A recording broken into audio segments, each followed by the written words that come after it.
নমস্কার বন্ধুরা, আমি অর্চনা। আমার চ্যানেলে আপনাদের স্বাগত। তো আজকে আমি নিয়ে এসেছি এক নতুন ধরনের রেসিপি। এই ফলগুলো দেখে আপনারা অনেকেই চিনতে পারছেন, আবার অনেকেই পারেন না। এগুলো হচ্ছে মহুয়া ফল, আমাদের এখানে বলে কচড়া ফল। এগুলো জঙ্গলে পাওয়া যায়, জঙ্গলের ফল। আর এগুলোর স্বাদ কিন্তু ডুমুর ফলের মতো লাগে। তো চলুন দেখে নেওয়া যাক আমি এই কচড়ার রেসিপি কিভাবে তৈরি করি। এখানে নিয়েছি কচড়া ফল। এরপর এই ফলগুলোকে আমি ছুলে নিচ্ছি।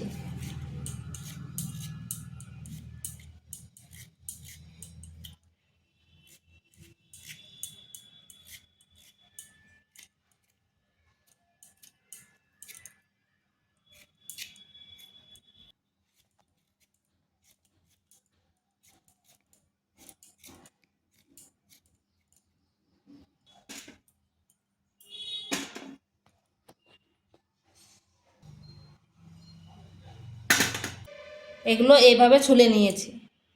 এরপর এগুলোকে এরকম করে দিলে এই যে ফেটে যাচ্ছে, এর ভিতরে একটা কিন্তু বীজ আছে। এটাই দুটো আছে, একটা দুটো বীজ থাকে। এরপর বীজটা ফেলে দিচ্ছি।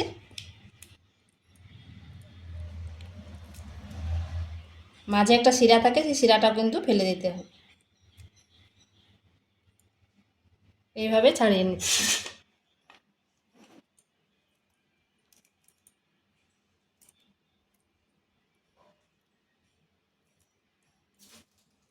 এগুলোর একটু কষ থাকে, হাতে একটু তেল নিয়ে নিতে হবে। আমি তেল নিয়ে নিয়েছি।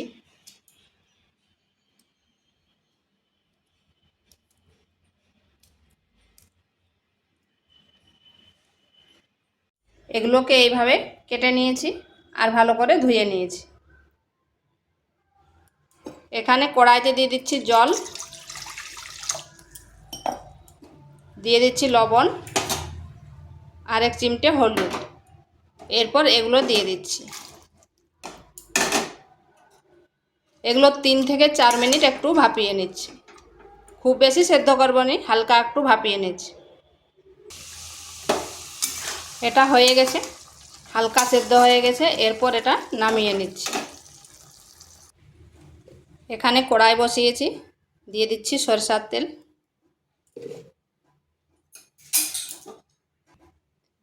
এখানে ফোড়নে দিচ্ছি একটা তেজপাতা, 2টো শুকনো লঙ্কা আর দিচ্ছি গোটা জিরে। এরপর এখানে দিয়ে দিচ্ছি হলুদ, দিয়ে দিচ্ছি একটা বড় সাইজের পেঁয়াজ, এভাবে লম্বা লম্বা কেটে নিয়েছি। এরপর পেঁয়াজটাকে হালকা ভেজে নেব।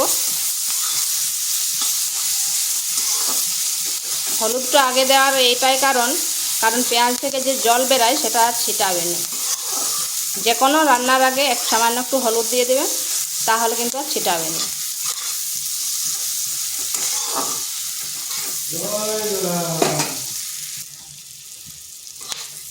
পেঁয়াজটাকে হালকা ভেজে নিয়েছি। এরপর এখানে দিচ্ছি আদা রসুন পেস্ট। আদা রসুনটাকেও একটু ভেজে নেব, যাতে তার কাঁচা গন্ধটা চলে যায়।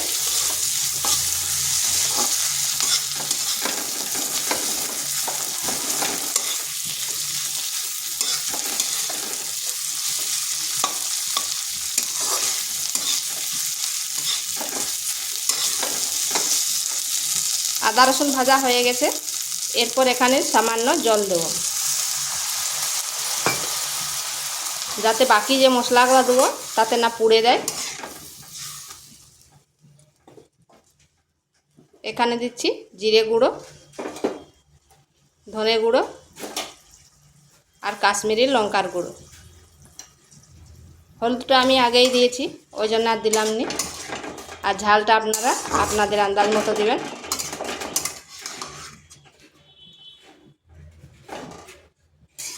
এরপর ভালোভাবে একটু মশলাটা কষে নিতে হবে।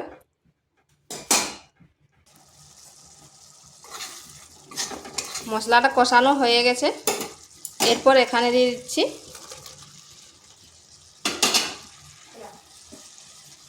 এরপর সেদ্ধ করে রাখা কচড়াগুলো। এটা কষানো হয়ে গেছে।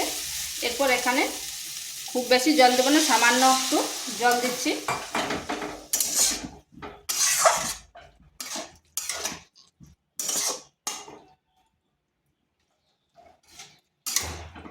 যেহেতু আগে সেদ্ধ হয়ে আছে হালকা, তাই খুব বেশি জল দিলাম না। এরপর এটা ঢাকা দিয়ে 4 থেকে 5 মিনিট রেখে দিচ্ছি।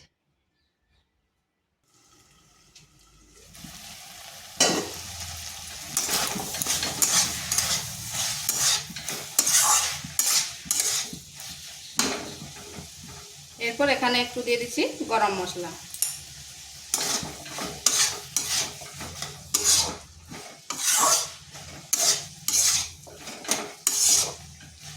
আপনারা একবার এইভাবে রান্না করে দেখবেন, খেতে কিন্তু দারুণ লাগে, মাংসের স্বাদকে হার মানিয়ে দেবে।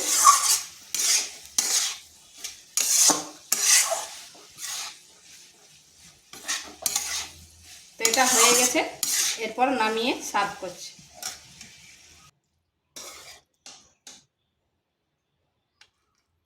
দেখুন বন্ধুরা কি সুন্দর হয়েছে, আর গন্ধটাও কি দারুণ উঠছে। তো ভিডিওটা ভালো লাগলে লাইক, শেয়ার, কমেন্ট অবশ্যই করবেন, আর নিত্য নতুন রেসিপি পাওয়ার জন্য চ্যানেলটিকে সাবস্ক্রাইব করবেন।